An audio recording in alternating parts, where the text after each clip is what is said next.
de l'association Nous Tous. Bienvenue au Studio 10. Merci, Hat, merci pour cette invitation. Vous venez, Rabah Abdelkafi, nous parler de l'exposition Italianisance. Nous entrerons dans le détail de cette exposition qui vient d'être montrée au Palais Ahmed Bey à la Marsa et qui va continuer sur plusieurs autres espaces. Mais essayons d'abord de présenter brièvement l'association Nous Tous dont vous êtes la trésorière.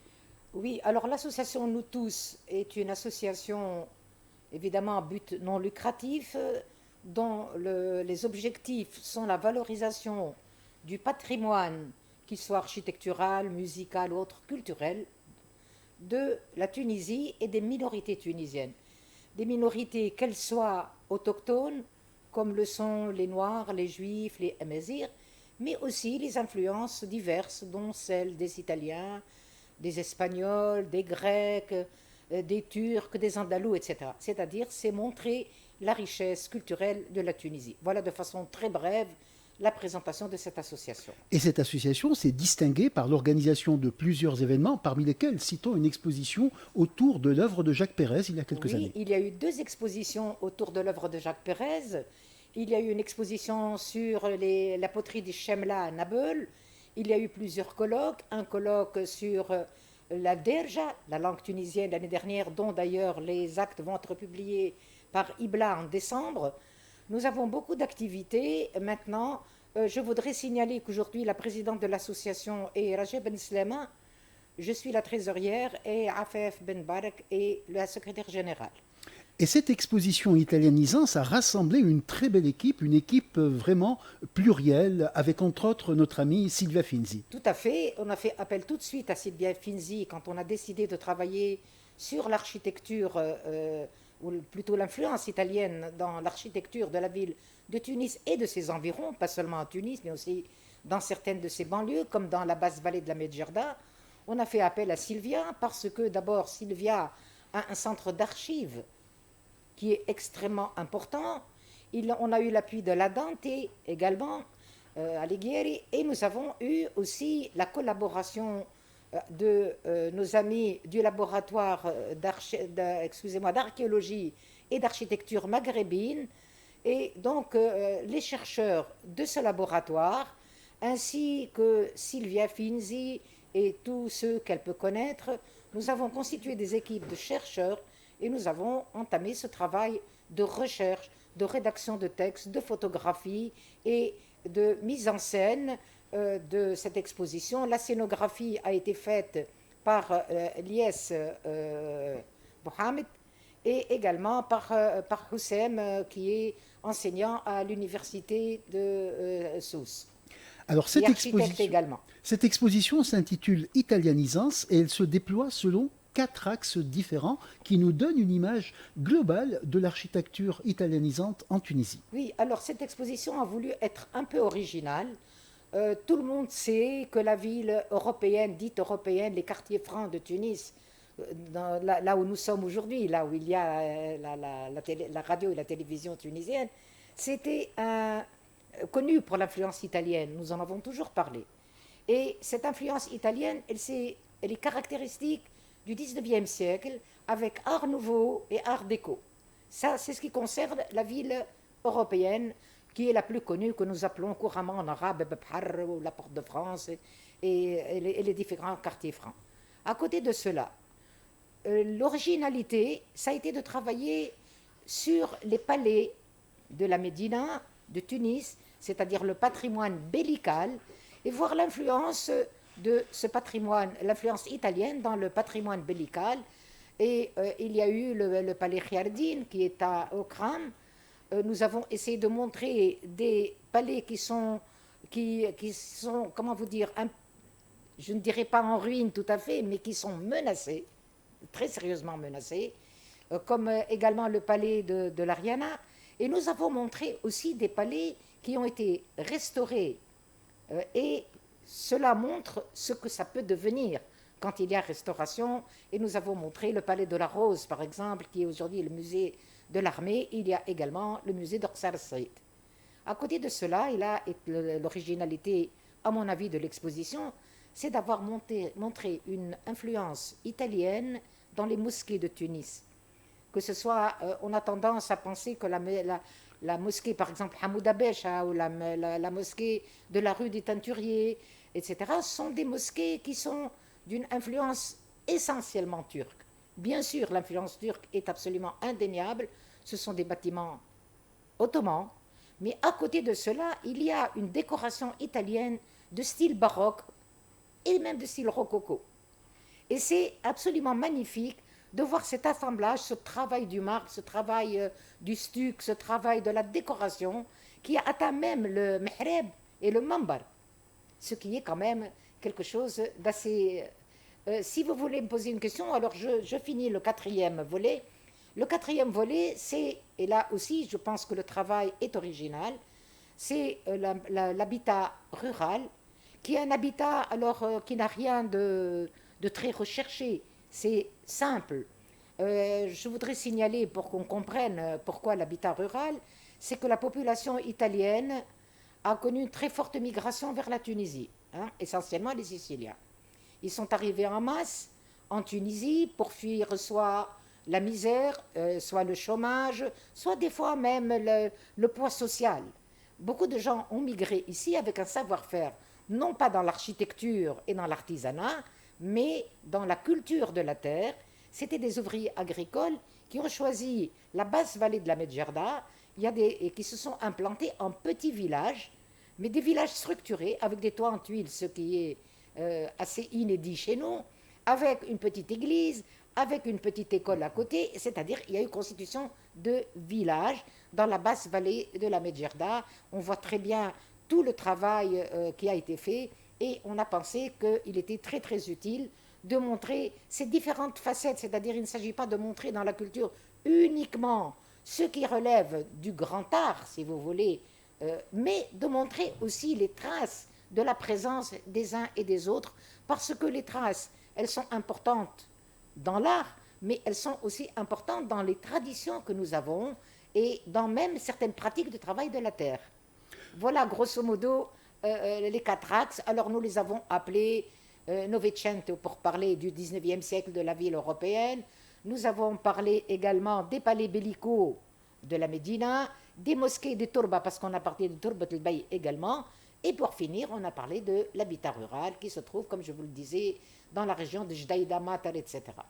Trois questions. Nous sommes en compagnie de Rabah Abdelkefi de l'association Nous Tous et parlons de l'exposition Italianisance, une exposition itinérante et vous allez avoir quelques adresses pour suivre l'exposition. Première question, elle concerne les influences italiennes dans les mosquées et cet exemple très éloquent de la mosquée Youssef Sahab Taba que vous donnez. Oui.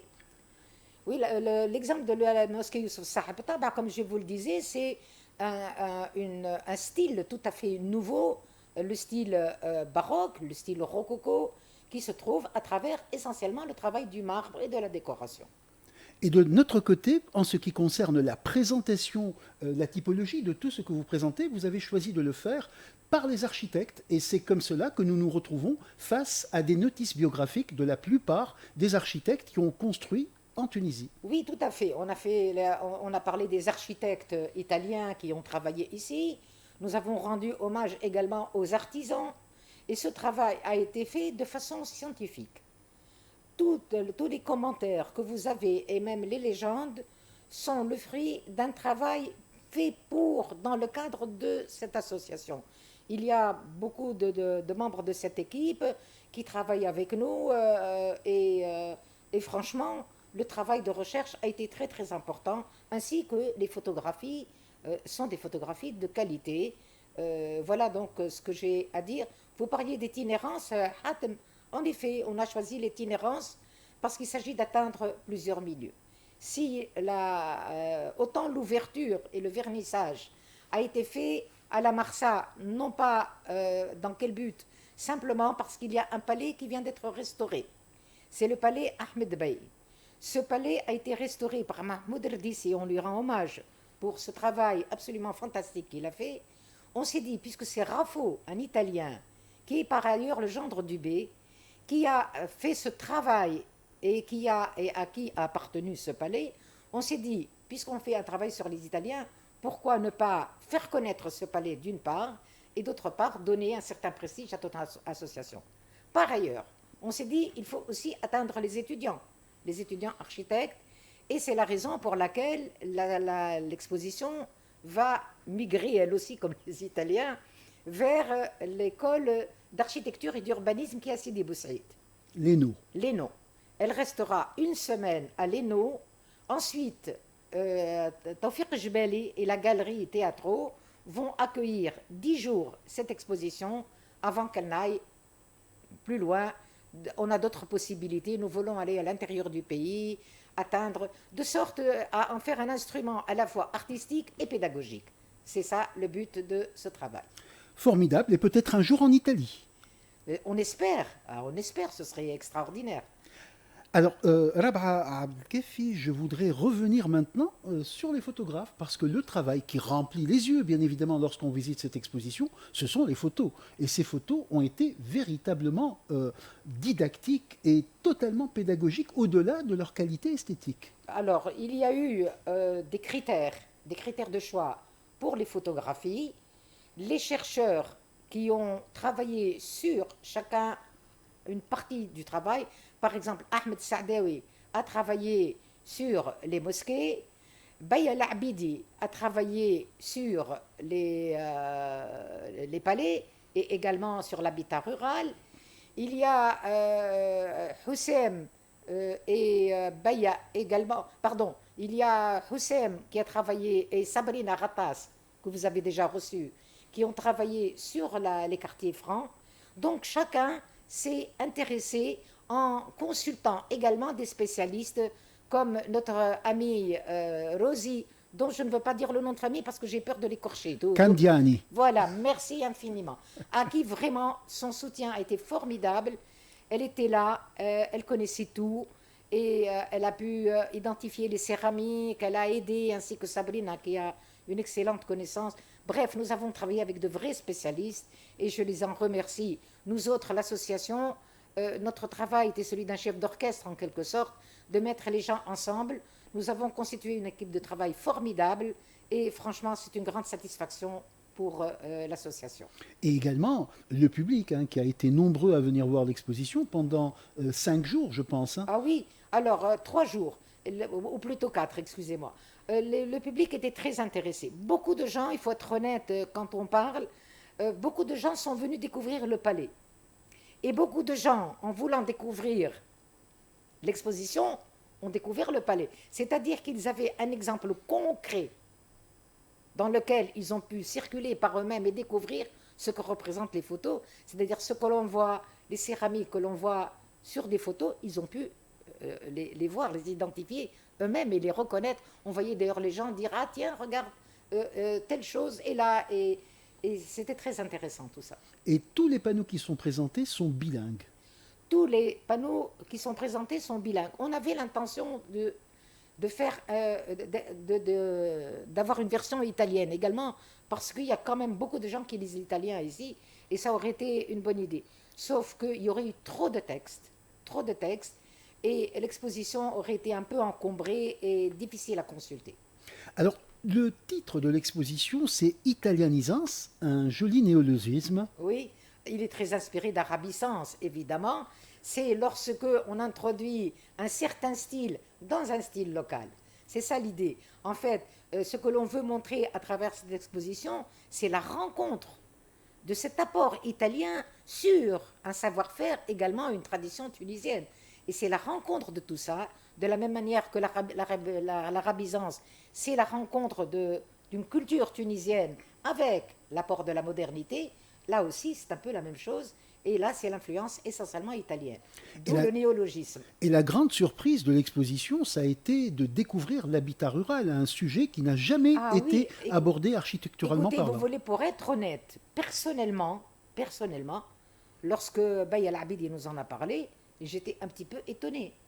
Mais tout le monde sait évidemment que la présence italienne était très importante en Tunisie. Ça ne fait pas l'ombre d'un doute. Mais là, on a découvert quand même des des villages qui existent encore et qui ont été photographiés, même si beaucoup sont dans un état de déshérence totale.